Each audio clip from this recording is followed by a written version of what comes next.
President Trump is looking for a new Veterans Affairs Secretary. Admiral Ronny Jackson dropped out. He's facing several accusations of unbecoming conduct. He remains the White House doctor. Correspondent Mark Irons spoke to a former White House official who knows a thing or two about staff shakeups. Good evening, Mark. Good evening, Lauren. Anthony Scaramucci is the former White House communications director. He has firsthand experience with personnel rearrangement in the Trump administration. Today, he weighed in on Admiral Jackson, who is accused of recklessly prescribing drugs and drunken behavior. Jackson denies the allegations, and President Trump supports him.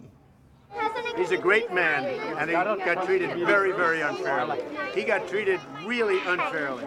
The president stands by Dr. Ronny Jackson, who announced this morning he's withdrawing his nomination. These false allegations have become a distraction for this president and the important issue we must be addressing: how we give the best care to our nation's heroes. Today, the president addressed some of those heroes at the White House, vets who suffered injuries in combat. We will forever be grateful for the sacrifices you made for all of us. The question now becomes, who is the president's next pick to run the VA, a massive federal agency with 360,000 employees serving 9 million vets, now that an allegation-plagued Admiral Jackson is backing out? Admiral Jackson is a decorated American. Admiral Jackson is an American patriot. Anthony Scaramucci, or the Mooch as he's called, knows what it's like to experience a fall from grace in the White House. He spent a brief 11 days as the White House communications director last summer.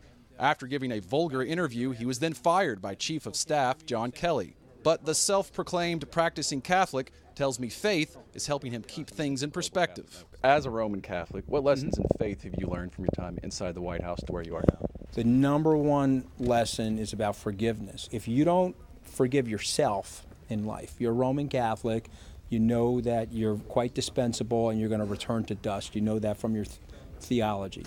And what I would say to you is that I made a lot of mistakes, but the first person that you have to forgive in life is yourself. Scaramucci says he built a nice relationship with White House Doctor Ronny Jackson during the time he was here last summer. As for the future of Jackson inside the White House, today Press Secretary Sarah Sanders said, quote, Admiral Jackson is a doctor in the United States Navy assigned to the White House and is here at work today. Lauren?